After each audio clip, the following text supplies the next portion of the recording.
The movie opens up with a league baseball game in Denver. Kids and parents are gathered for a little league baseball game.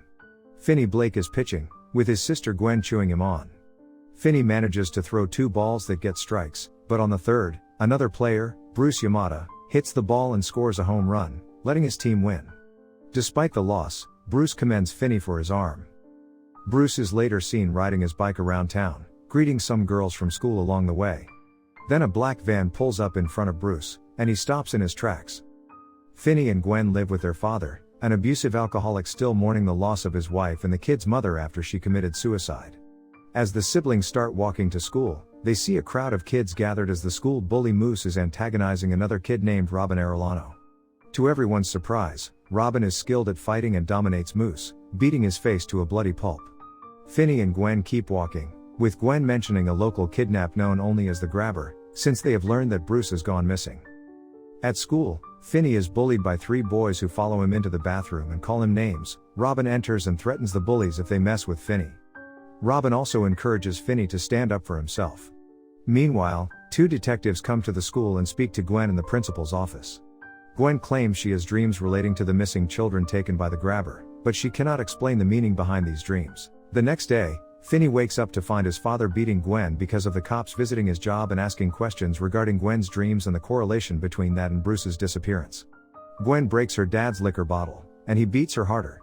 He orders Gwen to say that her dreams are not real, as her mother had similar dreams that were believed to be premonitions.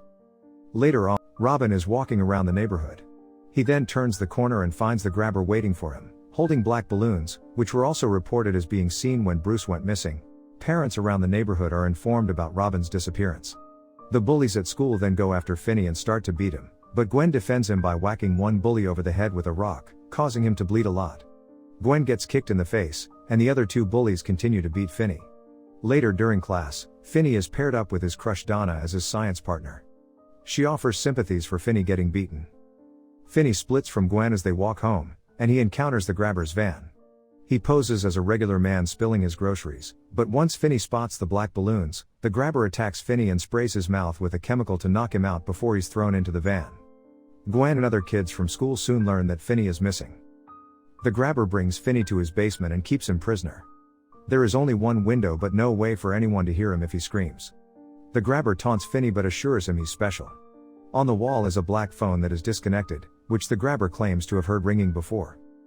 Gwen has a dream where she sees a flashback of Bruce's life from childhood, and is developing interest in baseball. Mr. Blake talks to Gwen, saying that her mother would talk about having dreams that are visions just like Gwen does, and he thinks this drove her to commit suicide, so he wants to prevent Gwen from falling down the same path. The Grabber brings Finney eggs and a Sprite, assuring him the food is clean. He also leaves the door unlocked, but as Finney walks toward it, he hears the phone ringing again, and he hears the voice of a local paperboy named Billy. While talking to Finney, his ghost appears next to him, his face having been slashed by the Grabber.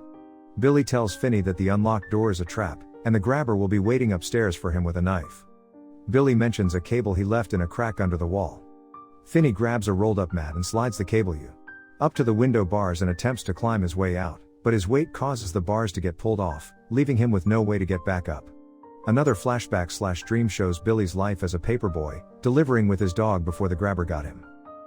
The detectives go around the neighborhood and speak to a man named Max, who is doing his own investigation into the missing kids. He tells the detectives that he is staying with his brother for the time being. Meanwhile, Gwen tries to take whatever info she can from her dreams to try and find her brother.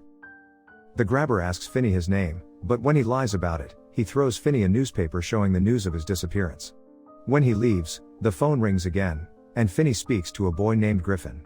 His ghost appears floating beside Finney, and Griffin tells him about a lock combination that he had written down.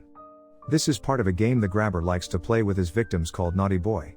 Finney finds the numbers, but Griffin cannot remember the exact combo. While the Grabber is sleeping, Finney sneaks upstairs and tries every combo he can think of until he unlocks the door. Unfortunately, the Grabber's dog Samson barks at the sound of the unlocking, which wakes up the Grabber. Finney runs out of the house and only makes it barely down the street before the Grabber catches him. Neighbors turn on their lights, but the Grabber threatens to kill Finney right then and there if he makes a sound. He waits until the lights turn off before taking Finney back. The phone rings again later, but this time, Finney hears the voice of a local punk named Vance Hopper. A flashback/dream shows Vance at an arcade where he fought with two kids after one of them messed with his high score. He was arrested shortly after. In the flashback, Gwen finds herself alongside Vance, who is talking to Finney through the police radio, but Finney cannot hear Gwen calling out to him. They end up at a house, where Gwen tries to remember the number. She later rides her bike through the area to find the house and is spooked by the ghosts of the grabber's victims. Finney listens to Vance's advice and finds a space behind the wall where there is a freezer. Finney tries to push through the door as hard as he can, but to no avail. He begins crying, fearing that he will die there. The phone rings one more time, and he answers. It's Robin, and he remembers both Finney and his own life. He tells Finney that he was always his friend, and that now is the time that he really needs to stand up for himself. Robin tells Finney to practice using the phone as a weapon and to fill the receiver with dirt to add some heft to it. Gwen contacts the detectives and goes with them to the address she saw in her dreams. While this happens, Max comes to the conclusion that the missing kids are in the house he is staying in, because the grabber is his brother. He goes to the basement and is shocked to find Finney there. Just as Max attempts to help, the grabber kills him with an axe to the head. He goes after Finney, but the boy has utilized all the help from the ghost kids at his disposal. He sets up a rug over the hole he dug, using the cable to trip the grabber and drop him into the hole, where he breaks his ankle after it hits the bars from the window. Finney then begins wailing on the grabber with the phone, and it rings one last time.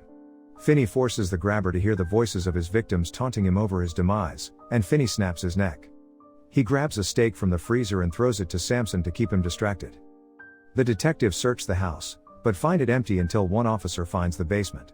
Instead of finding Finney, the detectives find the bodies of the other 5 boys buried in the dirt. The house where Finney was being held is across the street. He unlocks the door and steps out into the sun, where Gwen sees him and runs to her brother. The authorities take care of the kids, and they are picked up by their father, who tearfully apologizes to both of them for how he treated them. Finney returns to school more confident than before. The other kids see him as a legend for killing the grabber, and the bullies no longer dare to mess with him. He rejoins Donna in science class, but he tells her to call him Finn. And with this the movie end. I hope you enjoyed the explanation. Please don't forget to like and subscribe.